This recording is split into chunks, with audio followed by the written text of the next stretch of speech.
Hello everyone, I welcome you all to this course Certification in Quantity Surveying. Today onwards we are going to look for what are the various terminology related to the quantity calculations. So the first of all the basic one, what exactly the excavation and how it has been taking place on a site.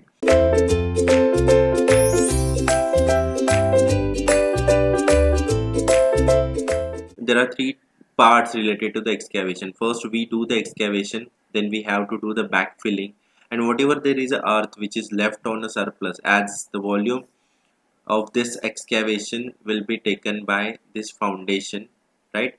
Now this footing has been taking this volume, so whatever this extra volume has been left, so what exactly is going to happen with that volume and how am I going to stack it, and how am I going to use it, or if I want to dispose it somewhere, how am I going to do that. So that all has been explained well into this IS code that we have already seen 12001. So ultimately the excavation is the backfilling that we have to do, and the disposal, that is the extra material that has been left, because whatever the volume is been taken by this foundation is extra material I am going to have under surplus. So what I am going to do with that you are going to see. So what the IS code part 1 has to say about the excavation and earthwork is it has been done a great classification of the each and every material that we are going to excavate. So based on the classification we have different rates related to that. So I cannot have the same rate for the excavating the quantity for a rock and excavating the quantity for the soil, loose soil, dense soil, and these are some other types. So because the types of machinery, types of labor work, types of the amount of time I am going to give is totally different from these three materials, right? So based on that, how what is the type of rate I'm going to have for the type of material, for that I need to have the classification, and that classification is like this. The first one is about the loose and soft soil. Then if it becomes consolidated, it becomes hard and dense. Then we have a mud which is under critical conditions. Then we have soft and disintegrated rock, but that does not require any blasting.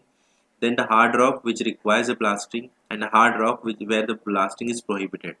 Now let's go one by one. Soft and loose soil, hard and dense soil, these are the types of the excavation material we most of the times found in into the areas uh, where the soil is in abundance.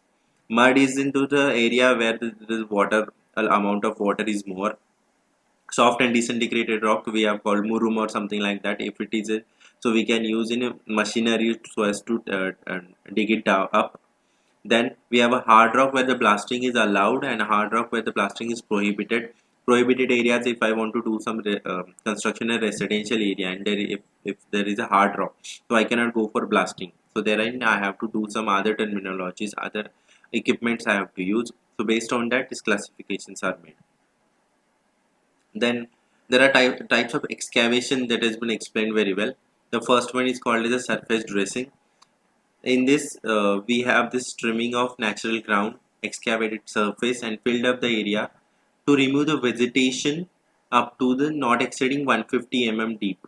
So it is all about we are surface related things. So whatever there is a grass and material that is being grown, some plants grown, trees grown. So how am I going to excavate them related to the, how am I going to remove them more importantly? So that has been done, and the depth of excavation is not more than 150 mm deep. So ultimately this quantity has been measured into the square meter. It's all about cleaning the surface only. We don't go into much details about the excavation. Then there is a rough excavation. Rough excavation is where we don't need any dressing. We don't need a specific dimensions. We don't need this proper cuttings and everything. This type of excavation is like a huge quantum of excavation when we want to do a large quantity is there. So for that, this is a rough excavation is taking place. Then the next one is a surface excavation. It's related to the surface dressing itself, but we go into the actual excavating quantities where the excavation exceeding 1.5 meter in width as well as 10 meter square in an area, that is a plan, but it is not exceeding to the quantity of 300 mm in depth, 30 centimeters. If it's not more than 30 centimeter, then it is expressed as a surface excavation, and it is also measured in the square meters. Whenever we measure the quantity in square meters, a general discussion, when we have one dimension fixed, most of the time when the depth is fixed, we most of the time go for measurement of that quantity in a square meter. Though we have that a depth component with us, we always measure whenever the depth is fixed, we go for measuring into this square meter. Then we have the excavation over area. This is the kind of excavation we do where the depth is more than 300 mm. So this is the kind of normal we do for foundation and trenches and everything. This is the common type of excavation. And the rates for this one, everyone are totally different. That's why the classification is illustrated properly. Now, along with this, there is another document called as the CPWD. They have given out the document in 2009, which tells us about the slopes and the type of excavation related to the type of material. So that has been explained very well into that, and the rates also changes as per the type of material we are excavating. So let's go one by one. What are the clauses related to CPWD 2009? So the first one clause is that all excavations operations, manual and mechanical means, shall include excavation and getting out the excavated material. Okay. In case of the excavation in trenches, basements, water tanks, getting out shall include the throwing of excavated material at a distance of at least 1 meter or a half depth of the excavation, whichever is more. So what this clause has to say? This clause is telling us about what am I going to do after that excavated material has been taken out. How am I going to place it and where am I going to place it? So for that, they have given it that it has to be placed at least 1 meter from the edge of the excavation or half the depth of the excavation. That means as the diagram is shown over here, it's about the clause 2.7.1. What exactly it has to say? If the excavation depth is 2 meter, then I have to place it at least 1 meter away or the half of the excavation depth. So now this depth is 2 meter, so I can place it up this material that I have excavated at a 1 meter. If this would have been 3 meter, then I have to was to place this at a 1.5 meter. That means half the width, half the depth of the excavation. It's about the placing of this excavated material. Then the second one tells us about the we have to measure the natural drainage whatever is there, and we are expected to excavate from the top to bottom only. We cannot excavate from the and we cannot do undermining or undercutting, because that is really a tedious job, or more than it is hazardous also. The next one is a more important, and this is a more focused point we are going to look into. For the firm soils, the sides of the trenches shall be kept vertical up to the depth of 2 meter from the bottom. For the all the types where are the firm soils, we are expected to keep this. So look at the image 3. We have, if this is the firm soil, then we have to keep up to 2 meter. Up to 2 meter, we have to keep this excavated edge up to that means vertically, totally vertical. The next one, okay, for greater depths, that means if the depths are more than 2 meter, the excavation profile shall be widened by allowing steps of 50 centimeters on either side for every 2 meters from the bottom. So I'll just sort it out different, very illustratively. For the depths more than 2 meter, the excavation profile shall be widened by allowing steps of 50 centimeter from the every 2 meters from the bottom. So if you want to see it into the image, so let's go for this image. So now if the what it is saying, if the excavation depth is more than 2 meter, if it is excavation depth is more than 2 meter, for every 2 meter from bottom, I had to provide 50 centimeter offset on both the sides.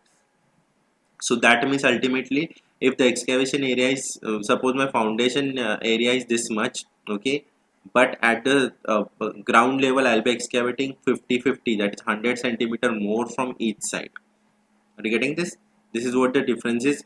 This is what the excavation, because what happens, the soil is stable. If the firm soil is there, it is stable up to 2 meters, but whenever you go on excavating more, it obviously start acting as its gravity start to act, and it has always has a tendency to slope or fall into the places. So that's why we have given this 50 centimeter offsets. Then we have this third one.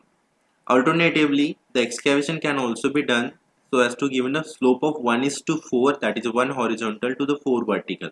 So this is kind of similar one, which tells us if the excavation depth is getting higher, deeper and deeper, we can go for this clause, or else in case of the loose soils also we have to give the slope of 1:4. That means if the excavation depth is 4 meter, I have to give a slope of at least 1 meter. That means I can excavate like this. If there is a slope, if this is what, then I can excavate it like this, and this is what the actual excavation will be, and this will be the slope that I have provided. Next one, excavation to be done based on this 2.7.4 clause says that whatever the engineer in charge is going to suggest you, that you have to follow. Whatever if there are certain changes at site, 11th hour changes to be done, that should be followed by the instructions from the engineer in charge. And the last clause, in case of the excavation and foundation and trenches over the areas, the bed of the excavation shall be of the correct slope, and it should be removed from watering and ramming. Everything that should be consolidated. And the excavation, if the excavation of foundation is done depth greater than that is shown in the drawings, or is required by the engineer in charge, the excess depth shall be uh, whatever the burden that is going to come because of the excess depth shall be owned by the contractor itself, and with the help of concrete of given mix has to be mixed into that.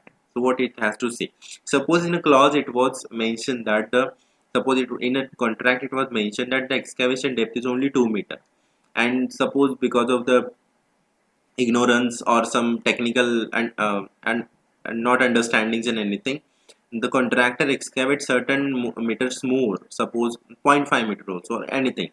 So whatever he has excavated it this much of quantity, he has to bear it on his own, and he has to fill it with the help of the concrete that was expressed into the PCC. Whatever the concrete that was in the PCC, that he has to bear it on its own.